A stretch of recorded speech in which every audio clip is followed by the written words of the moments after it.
Hello হালকা ওরে তো সকাল দিয়ে মানে মাঠে এরকম বসে রয়েছি ভাই। মানে মানুষের জীবনে খারাপ আসলে ভালোটা আসে, ঠিক আছে। আর এই বিশ্বাসটা আমি রাখি। আমায় লস্যি বিক্রি করতে দেবে না সেটা কোনো ব্যাপার না, কিন্তু ভাই আমি আজকে 4 থেকে 5 বছর ধরে আমি ভিডিও বানাচ্ছি। একটাই জিনিস, যে ভিডিওটা ভালোবাসি, আমি কি করি না করি সবাইকে দেখাই, এটা আমার ভালো লাগে।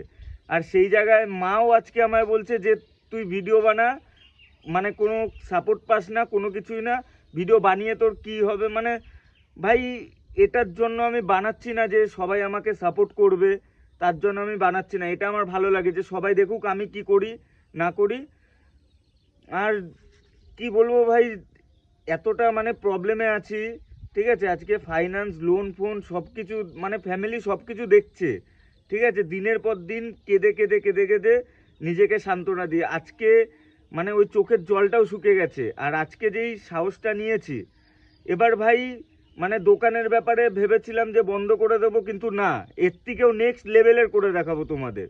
আর তোমাদের এই সাপোর্ট করো, 1 বছরের মধ্যে আমার ফ্যামিলিকে আমি দেখাবো যে ভিডিও লাইনে কি হয় আর না হয়। তো তোমরা ভাই শুধু সাপোর্ট করো, আর কিচ্ছু চাই না।